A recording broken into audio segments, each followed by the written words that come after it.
So penne dosa நம்ம திருப்பி போட.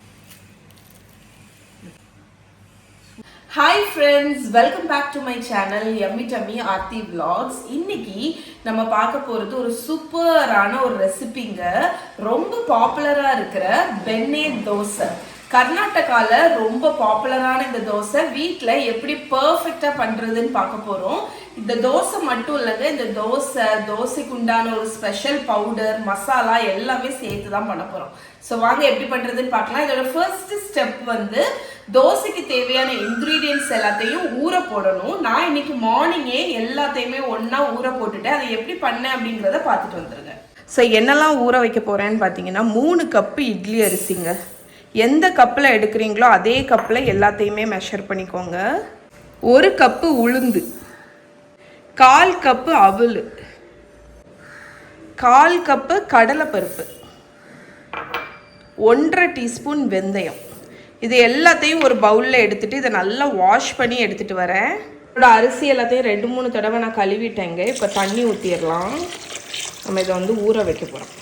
ஸோ இது வந்து ஒரு 5லேருந்து 6 மணி நேரம் நல்லா ஊறணும். ஸோ நம்ம ஊற போட்ட இன்க்ரீடியன்ட்ஸ் எல்லாமே நல்ல ஒரு 6 மணிக்கூர் போல் நல்லா ஊறியாச்சு. இப்போ இதை வந்து அரைச்சி எடுக்க போகிறோம். இன்றைக்கி நம்ம தோசை பேட்டர் அரைக்கிறதுக்கு நான் யூஸ் பண்ணுறது என்னோட ஃபேவரட் பிளெண்டருங்க, ஹாமில்டன் பீச். கடந்த ஒரு 5 இயர்ஸாக நான் யூஸ் பண்ணிட்டு இருக்கேன். அண்ட் நிறைய வீடியோஸும் நான் போட்டிருக்கேன் இவங்களோட டெமோ எல்லாத்தையும் பற்றி. ஸோ இந்த பிளெண்டரில் இருக்கிற ஆப்ஷன்ஸ், அதில் இருக்கக்கூடிய அட்வான்டேஜ், ஃபீச்சர்ஸ் எல்லாத்தையும் நான் இந்த வீடியோவில் நம்ம யூஸ் பண்ணும்போது நான் உங்களுக்கு வந்து டீட்டெயிலாக சொல்கிறேன். ஸோ ஃபர்ஸ்ட் ஆஃப் ஆல் ஓவராலாட்டு இந்த பிளெண்டரில் பார்த்தீங்கன்னா 3 ஜார் வரும். ஃபர்ஸ்ட் வந்து ஒரு சின்ன ஜார், ஒரு மீடியம் சைஸ் அண்ட் ஒரு லார்ஜான ஜார். இந்த பிளெண்டரில் வந்து இன்னொரு ஃபீச்சர் வந்து என்னென்னா ஹேண்ட்ஸ் ஃப்ரீ. ஸோ நான் அது வந்து யூஸ் பண்ணும்போது நான் உங்களுக்கு டீட்டெயிலாட்டு அது என்னது, என்ன யூசேஜ், அது எப்படி ஒர்க் ஆகும் அப்படிங்கிறது எல்லாமே சொல்கிறேன். ஸோ நான் இன்னைக்கு நம்மளோட தோசை பேட்டர் கிரைண்ட் பண்ணுறதுக்கு லார்ஜ் ஜார் தான் எடுக்க போகிறேன். இந்த பிளெண்டர் ஜாரில் தான் நம்மளோட தோசை பேட்டர் கிரைண்ட் பண்ண போகிறேன். ஸோ யூஸ்வலாக தோசை பேட்டர், இட்லி பேட்டர்லாம் வந்து நம்ம அரைக்கிறத யோசிக்கும் போது நம்ம வெட் கிரைண்டர் வேணும் அப்படின்னு நினைப்போம். பட் அப்படி கிடையாதுங்க. ஈஸியாட்டு லைக் 1-2 மினிட்ஸில் நீங்கள் வந்து தோசை பேட்டர் உங்களோட பிளெண்டர்லேயே நீங்கள் வந்து அரைச்சிடலாம். ஸோ நம்ம ஊற வச்சிருக்கிற அரிசி, உளுந்து, கடலைப்பருப்பு, அவல் எல்லாத்தையுமே ஒன்றா தான் ஊற போட்டிருக்கோம். ஸோ அது வந்து இந்த ஒரு தோசையில் வந்து ஒரு ஸ்பெஷாலிட்டி. பிகாஸ் தனித்தனியாக நீங்கள் அரிசி, உளுந்துலாம் அரைக்க வேண்டிய அவசியம் இல்லை, ஒன்றாவே போட்டு அரைச்சிடலாம். ஸோ நம்ம இதை வந்து வடிகட்டி இந்த பிளெண்டர் ஜாரில் ஆட் பண்ணிடுவோம். நான் வந்து இதை வந்து 2 பேட்சஸாக அரைக்க போகிறேன். ஸோ இதில் வந்து ஒரு 1/2 கப் அளவுக்கு தண்ணி ஊற்றி நம்ம அரைச்சிடலாம். ஓகே, ஹாமில்டன் பீச் பிளெண்டர் நம்ம ஆன் பண்ணியாச்சு. இதில் பார்த்தீங்கன்னா அந்த பிளெண்டர் சைன் வந்து பிளிங்க் ஆகிட்டு இருக்கு. ஏன்னு பார்த்தீங்கன்னா நம்ம பிளெண்டர் ஜாரை இதில் வச்சுட்டு, இதில் அன்லாக்குன்னு ஒன்று இருக்குது, லாக் இருக்கா, நீங்கள் வச்சுட்டு ட்விஸ்ட் பண்ணால் தான் லாக் ஆகும். அதுக்கப்புறமா இவங்களோட பிளெண்டரில் சென்சார் பார்த்தீங்கன்னா இந்த இடத்துல இருக்குது. இந்த சென்சார் நீங்கள் வந்து இந்த லிட்டை வச்சு இதை லாக் பண்ணதுக்கு அப்புறம் தான் உங்கள் மெஷினையே நீங்கள் ஸ்டார்ட் பண்ண முடியும். இது வந்து highest safety feature and hands ஃப்ரீக்கு ஹெல்ப் பண்ணும். சைடில் லாக் பண்ணதுக்கு அப்புறம் தான் உங்களுக்கு மெஷினே ஸ்டார்ட் ஆகும். ஸோ இப்போ பிறகு மெஷின் ஸ்டார்ட் பண்ணுறதுக்கு செட் ஆயாச்சு. ஸோ இப்போ அரைக்கிறதுக்கு மேனுவல், ப்ரீசெட்டுன்னு 2 ஆப்ஷன் இருக்குது.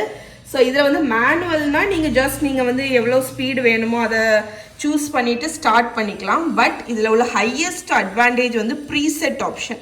நீங்கள் எதுவுமே பண்ண வேண்டிய தேவையில்லை. இது வந்து ப்ரீசெட் கிளிக் பண்ணிங்கன்னா உங்களுக்கு நான் எல்லா ஆப்ஷன்ஸுமே வருது பாருங்கள். இதில் ஆப்ஷன்ஸ் பார்த்தீங்கன்னா ட்ரை, வெட் ஹார்ட், வெட் சாஃப்ட், சூப், பிளெண்டுன்னு இருக்குது. கோர்ஸ், மீடியம், ஃபைன் அது இந்த சைடு. ஃபர்ஸ்ட் வந்து ட்ரை பார்த்தீங்கன்னா நீங்கள் ஏதாவது ரோஸ்ட் பண்ணி பவுடர் பண்ணணும், இட்லி பொடி, சில்லி பவுடர், கொத்தமல்லி பொடி அந்த மாதிரி ஐட்டங்கள்லாம் பண்ணுறதுக்கு ட்ரை. அதுலேயே நீங்கள் வந்து கோர்ஸ், மீடியம், ஃபைன் சூஸ் பண்ணிக்கலாம். உங்களோட கொத்தமல்லி வந்து கோர்ஸாக வேணும்னா கோர்ஸ் சூஸ் பண்ணிக்கலாம், மீடியம், ஃபைனு நீங்கள் சூஸ் பண்ணிக்கலாம். வெட் ஹார்டுங்கிறது இந்த ஐட்டம், அதாவது நம்ம அரிசி, உளுந்து எல்லாமே வெட் ஐட்டம், ஆனால் ஹார்டாக இருக்கக்கூடிய ஐட்டம். ஸோ நான் வந்து நம்ம பேட்டர் பண்ணுறதுக்கு அந்த ஆப்ஷன் தான் யூஸ் பண்ண போகிறேன். வெட் சாஃப்ட் அப்படிங்கிறது நம்ம தக்காளி சட்னி, வெங்காய சட்னி எல்லாம் வதக்கி அரைக்கிறோம் அப்படின்னா அது வெட் சாஃப்ட். சூப் ஆப்ஷன் நான் உங்களுக்கு 2வது சொல்கிறேன். பிளெண்டுங்கிறது நம்ம ரெகுலர் ஸ்மூதி, ஜூஸ் எல்லாம் அதில் போட்டு நீங்கள் பண்ணிக்கலாம். இப்போ நம்மளோட வெட் ஹார்டை சூஸ் பண்ணிவிட்டு இந்த 2 இதை வச்சு தான் நீங்கள் இந்த சூஸ் பண்ண வேண்டியிருக்கும். வெட் ஹார்டை சூஸ் பண்ணிவிட்டு கோர்ஸ் வந்து இப்போ அடை தோசைக்கெல்லாம் அரைக்கிறீங்கன்னா நீங்கள் கோர்ஸ் டு மீடியம் அரைச்சிக்கலாம். எனக்கு இது வந்து வந்து ஃபைனாக வேணும். அதனால நான் ஃபைன் சூஸ் பண்ணிவிட்டு ஸ்டார்ட் கொடுக்க போகிறேன். ஸ்டார்ட் கொடுத்துட்டேன்னா நீங்கள் எதுவுமே செட் பண்ண தேவையில்லை. ஆட்டோமேட்டிக்காக ஹாமில்டன் பீச்சே ஒரு டைம் ஃப்ரேம் செட் பண்ணி அரைச்சிடும். நான் இப்போ ஸ்டார்ட் கொடுத்துட்டு எவ்வளோ டைம் இருக்குதுன்னு காணிக்கிறேன். 1 minute 15 seconds உங்கள் பேட்டர் ரெடி ஆயிரும்.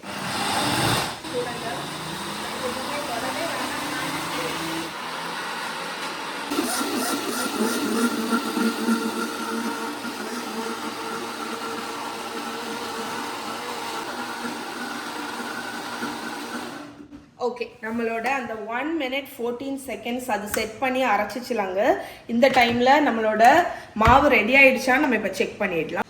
ஓகே, நம்மளோட பேட்டர் பாருங்கள், கன்சிஸ்டன்சி சூப்பராக இருக்குது. ஸோ நான் இதை டைரெக்டாக இந்த பவுல்லையே ஆட் பண்ணிட போகிறேன். 1 minute 14 seconds நம்ம பேட்டர் வந்து அரைச்சிடுச்சு பாருங்கள். நீங்கள் இன்ஃபேக்ட் எதுவுமே பண்ண வேண்டிய அவசியம் இல்லை. இப்போ நான் இந்த மிச்சம் உள்ள அரிசி உளுந்து எல்லாத்தையுமே திருப்பி போட்டு செகண்ட் பேட்சும் அரைச்சிட்டு அதுக்கு அடுத்து என்ன பண்ணணும்னு சொல்கிறேன்.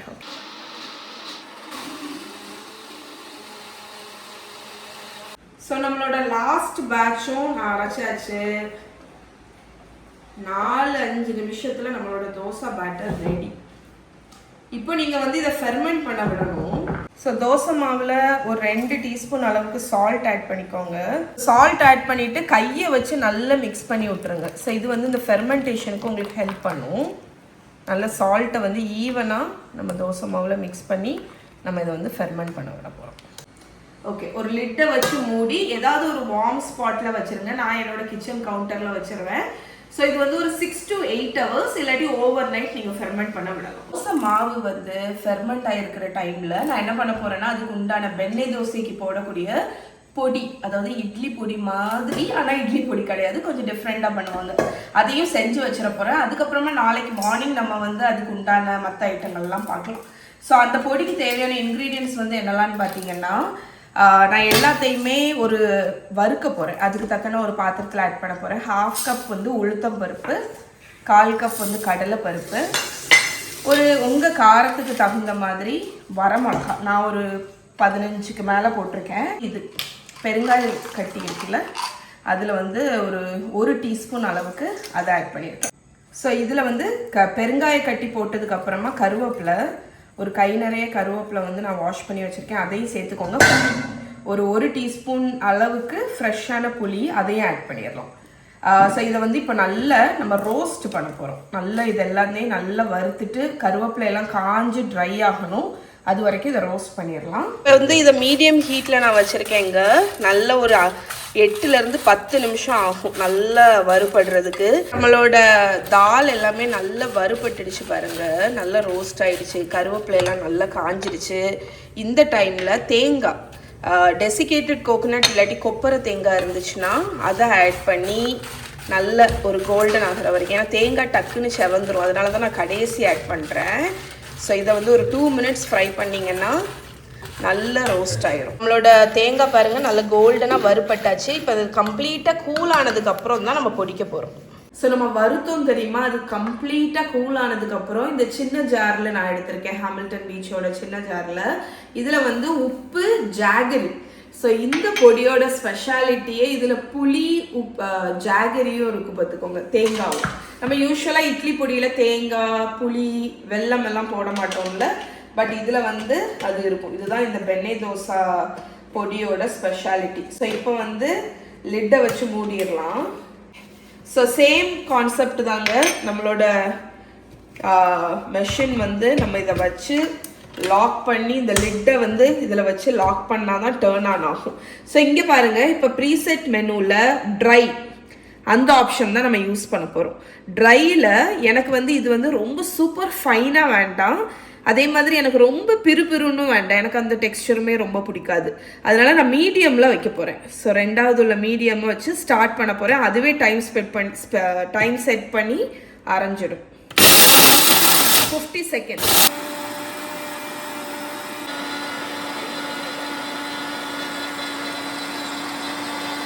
ஸோ 50 secondsல நம்மளோட பொடி, வெண்ணெய் தோசைக்கு உண்டான அந்த ஸ்பைசி கார பொடி ரெடி. ஸோ எந்த மாதிரி அரைஞ்சிருக்குன்னு பாருங்க, மீடியமில் சூப்பராக அரைஞ்சிருச்சு. ஸோ நீங்கள் ஃபைனாக வேணும்னா அது மாதிரி அடிக்கலாம், கோஸாக வேணும்னா கூட நீங்கள் பண்ணிக்கலாம். சில பேருக்கு பிறுபிறுன்னு இருந்தால் தான் பிடிக்கும் கோஸாட்டு. மற்றபடி இங்கே வருங்க சூப்பராட்டு நம்மளோட பொடி வந்து ரெடி. ஸோ இங்கே வருங்க டெக்ஸ்டர் எப்படி இருக்குது பார்த்தீங்களா? சூப்பர் ஃபைனும் இல்லை சூப்பர் கோர்ஸும் இல்லை, மீடியமாட்டு சூப்பராக பொடிஞ்சாச்சு.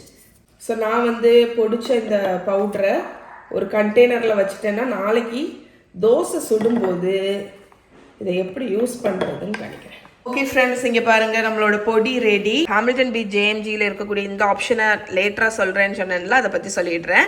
ஸோ அது என்னன்னு பார்த்தீங்கன்னா ப்ரீசெட்டில் வந்து சூப் ஆப்ஷன் ஒன்று இருக்குது பார்த்தீங்களா, அது என்னன்னு சொல்லிடுறேன். அதாவது சூப் ஆப்ஷன் என்னன்னு பார்த்தீங்கன்னா இந்த பிளெண்டர், இந்த ஜேஎம்ஜி வந்து சூப் மேக்கர் மாதிரி ஆக்ட் ஆகும். சூப் மேக்கர் என்ன பண்ணும், உங்களுக்கு வந்து நீங்கள் போடக்கூடிய வெஜிடபிள்ஸ் திங்ஸ் எல்லாத்தையும் அரைச்சு ஹீட் ஆகும் கரெக்டாக. அதே மாதிரி நம்மளோட ஜேஎம்ஜியும் வந்து அரைச்சு சூடாக்கும். நான் இதை பற்றின டீட்டெயில்டு ரெசிபி வீடியோ இந்த சூப் மேக்கரில் நான் சூப் பண்ணது இதுக்கு முன்னாடி உள்ள ரிவ்யூ வீடியோவில் ஷேர் பண்ணியிருக்கேன். அதோட லிங்க்ஸ் எல்லாமே கீழே கொடுக்குறேன், நீங்கள் செக் பண்ணிக்கோங்க. நீங்கள் எல்லா வெஜிடபிள்ஸும் சரி எது வேணுமோ அதை நீங்கள் இதில் ஆட் பண்ணி தண்ணி ஊற்றி சூப் செட் பண்ணிட்டீங்க அப்படின்னா உங்களோட ஜேஎம்ஜி அரைச்சு அதை ஹீட் பண்ணும். ஸோ நீங்கள் ஐதர் குக் பண்ண வெஜிடபிள்ஸை போட்டு சூப் பண்ணிக்கலாம் டேரெக்டாட்டு, இல்லாட்டி சம்டைம்ஸ் சில ரா வெஜிடபிள்ஸை நீங்கள் ஹீட் பண்ணி சாப்பிட்ணும் அப்படின்னா கூட நீங்கள் ஆட் பண்ணிக்கலாம். ஓகே ஃப்ரெண்ட்ஸ், ஸோ இது நெக்ஸ்ட் டே நான் வந்து நம்ம தோசை பேட்டர் வந்து ஃபெர்மெண்ட் ஆயிடுச்சு. அதை காணிக்கிறதுக்கு முன்னாடி நம்ம சட்னி வந்து அரைச்சிருவோம். ஏன்னா வந்து இந்த பெண்ணே தோசைக்கு பொட்டுக்கடலை சட்னி வந்து நல்லாயிருக்கும். ஸோ அதுக்கு இன்க்ரீடியன்ட் எல்லாம் எடுத்து வச்சுருக்கேங்க. ஸோ நம்மளோட சின்ன மிக்ஸி ஜாரில் தேங்காய் ஆட் பண்ணிக்கோங்க. அதுக்கப்புறமா எவ்வளோ தேங்காய் ஆட் பண்ணுறீங்களோ அதில் பாதி அமௌண்ட்டு பொட்டுக்கடலை. அதுக்கப்புறமா உங்கள் காரத்துக்கு தகுந்த மாதிரி ஐதர் நீங்கள் வரமிளகா போட்டுக்கலாம், அப்படி இல்லாட்டி பச்சை மிளகா போட்டுக்கலாம். ஒரு 2 பல்லு பூண்டு, வேணும்னா ஒரு சின்ன துண்டு இஞ்சி போட்டுக்கலாம். இப்போ வந்து உப்பு தேவைக்கு. இதை வந்து நம்ம வந்து அரைக்க போகிறோம். ஓகே, நம்மளோட ஸோ சட்னியில் ஆக்சுவலி கொஞ்சம் தண்ணி விட மறந்துட்டேன். அதனால் நான் லைட்டாக ஒரு பல்ஸ் விட்டுட்டு அதில் வந்து தண்ணி ஊற்றிருக்கேன். இப்போ மூடி நம்ம ஆன் பண்ணி விட்டுறோம். செட் மெனுவில் வெட் சாஃப்ட் செலக்ட் பண்ணியிருக்கேன் அண்ட் கோஸ் மீடியம் ஃபைனில். நீங்கள் வந்து சட்னி உங்களுக்கு பிறுபிறுன்னு பிடிக்கும் அப்படின்னா கோஸ் கொடுத்துக்கலாம். நான் வந்து ஆக்சுவலி மீடியம் கொடுக்க போகிறேன். மீடியம் கொடுத்து ஸ்டார்ட் கொடுக்க போகிறேன். 39 செகண்ட்.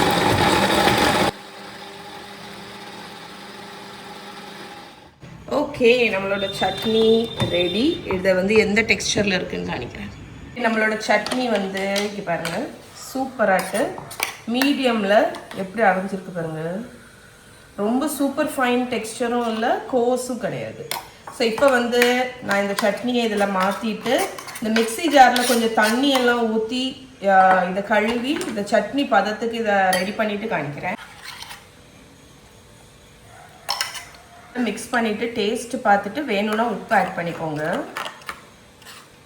ஸோ தேங்காய் எண்ணெயில் கடுகு, உளுத்தம் பருப்பு, வரமிளகா, கருவேப்பிலை போட்டு தாளிச்சிருக்கேன். அந்த தாளிப்பையும் ஊற்றிட்டிங்கன்னா உங்களோட சட்னி ரெடி. ஓகே, இப்போ நம்ம தோசை மாவை பார்த்துருவோமா? ஓகே ஃப்ரெண்ட்ஸ், நம்மளோட தோசை பேட்டர் சூப்பராக ஃபெர்மெண்ட் ஆயிடுச்சு. இங்கே பாருங்கள், நேற்று வந்து ஆக்சுவலி எனக்கு பவுலில் ஊற்றுனதுக்கப்புறம் நிறைய இருந்துச்சா, எனக்கு வந்து இது பொங்கி பாஞ்சிடுமோ அப்படின்னு தோணிடுச்சு. அதனால நான் 2 பவுலில் மாற்றுறேன். நல்லா நான் மாற்றுறேன் பிகாஸ் இங்கே பாருங்கள் ஆல்ரெடி எவ்வளோ ஃபெர்மெண்ட் ஆகிடுச்சின்னு. ஸோ இங்கே பாருங்கள் ஃபெர்மெண்டேஷன் எப்படி இருக்குன்னு பார்த்துருவோமா? இங்கே சூப்பராக ஃபெர்மெண்ட் ஆகிருக்குங்க. ஸோ என்ன பண்ணணுன்னா நீங்கள் வந்து லைட்டாக இதை வந்து மிக்ஸ் பண்ணி விடுங்க. ஜென்டிலாக மிக்ஸ் பண்ணுங்கள், ரொம்ப வேகமாக அடிச்செல்லாம் கலக்க வேண்டாம். ஓகே, ஸோ என்னோட பேட்டர் கன்சிஸ்டன்சி இங்கே பாருங்கள் பர்ஃபெக்டாக இருக்குது.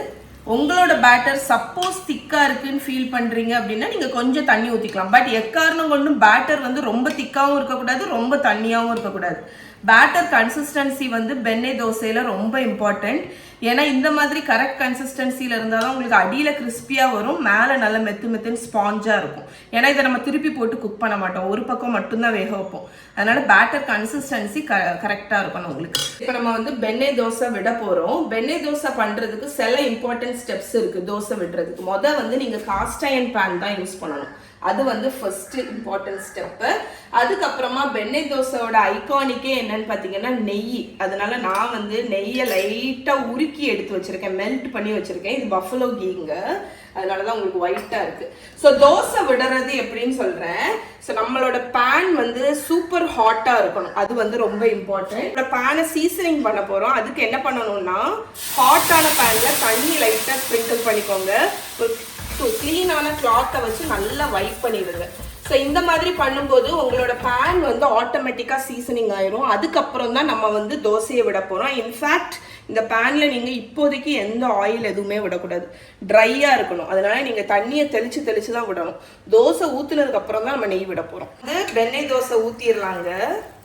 ஒரு லேடில் எடுத்துட்டு நடுஸில் ஊற்றிட்டு லைட்டாக ப்ரெஷர் கொடுத்து நீங்கள் வந்து இதை ஸ்வர்ல் பண்ண போகிறீங்க. ஓகே, ஸோ நம்ம முருகல் தோசை விடுற மாதிரி ரொம்ப தின்னாகவும் இருக்கக்கூடாது, ரொம்ப திக்காகவும் இருக்கக்கூடாது, இந்த மாதிரி இருக்கணும். இப்போ நெய்யை வந்து தாராளமாக நம்ம விட போகிறோம். வெளிப்பக்கமும் லைட்டாக விடுங்க, உள்பக்கமும் விடுங்க. ஸோ எவ்வளோத்துக்கு நெய் விடுறீங்களோ அது உங்கள் இஷ்டம். நெய் இல்லாட்டி ஆக்சுவலி பென்னே தோசையில் பட்டர் போடுவாங்க, பட் நான் வந்து நெய் ப்ரிஃபர் பண்ணுவேன். இப்போ வந்து நல்ல இது வந்து கோல்டன் கலர் ஆகணும், அது வரைக்கும் விட போகிறோம். இப்போ இங்கே பாருங்கள், நமக்கு கலர் வந்திருக்கிறது தெரியுதா? இப்போ நம்ம வந்து நம்ம தோசையை எடுக்கணும். இங்கே பார்த்தீங்களா எப்படி ஒரு ஈவனான கோல்டன் கலர் வந்திருக்கு பாருங்க, அந்த பக்கமும் பாருங்க. ஸோ பென்னே தோசை நம்ம திருப்பி போட மாட்டோம், நான் சொன்னேன்ல, ஒரு பக்கமாக வேக வைக்கணும். ஒரு சைடு நல்ல ஈவன் கோல்டன் கலர் இருக்கும், இந்த சைடு இங்கே வந்து நல்லா சாஃப்டாக இருக்கும். ஸோ இது வந்து பிளெயின் வெண்ணெய் தோசை. இப்போ வந்து பொடி போட்டு நான் வந்து மல்லேஸ்வரம் தோசை எப்படி பண்ணுறதுன்னு காணிக்கிறேன். ஒரு தோசை விடுறதுக்கு முன்னாடி தண்ணி வந்து ஸ்ப்ரிங்கிள் பண்ணி அந்த துணியை வச்சு தொடச்சி எடுத்துடணும். ஏன்னா நம்ம நெய் தாராளமாக ஊற்றிருக்கோம் பார்த்தீங்களா, அதனால அந்த டெம்பரேச்சரை நீங்கள் வந்து ரெகுலேட் பண்ணணும். ஸோ இப்போ வந்து அடுத்த பென்னே தோசை ஊற்றிடலாம்.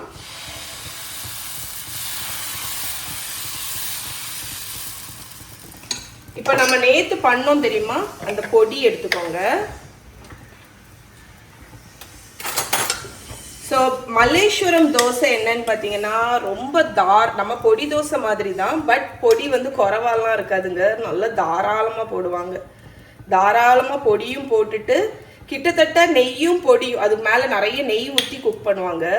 ஸோ அது கிட்டத்தட்ட எப்படி இருக்கும்னு பார்த்தீங்கன்னா அந்த நெய்யில் வந்து பொடியை வந்து ஒரு பேஸ்ட் மாதிரி மேலே அப்ளை பண்ண மாதிரி இருக்கும், அந்த அளவுக்கு நெய் விடுவாங்க.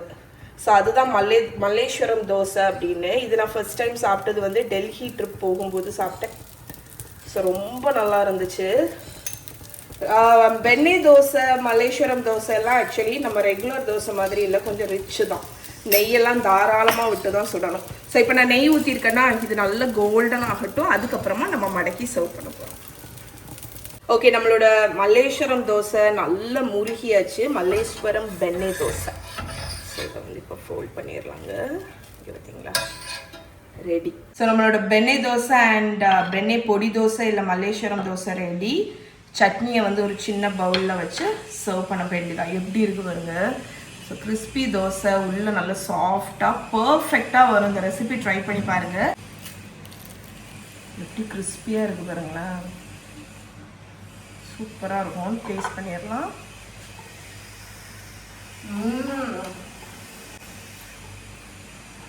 ஓகே ஃப்ரெண்ட்ஸ், இப்போ நம்மளோட பென்னே தோசை எவ்வளோ பர்ஃபெக்டாக ரெடி ஆகிட்டுன்னு பார்த்தீங்களா. நீங்கள் இதை மசாலா தோசையாக பண்ணணும் அப்படின்னு நினைக்கிறீங்கன்னா உருளைக்கிழங்கு மசாலாவை தோசைக்கு நடுஸில் வச்சு கூட நீங்கள் சர்வ் பண்ணலாம். சூப்பராக இருக்கும். இந்த ரெசிபி அப்படியே ட்ரை பண்ணி பாருங்கள். அண்ட் ஹாமில்டன் பீச் பற்றி மேலும் தெரிஞ்சுக்கணும்னு நினைக்கிறீங்கன்னா கீழே டிஸ்கிரிப்ஷன் செக் பண்ணுங்கள், எல்லா டீட்டெயில்ஸுமே கொடுக்குறேன். இன்னொரு வீடியோவில் உங்களை மீட் பண்ணுறேன். பாய்.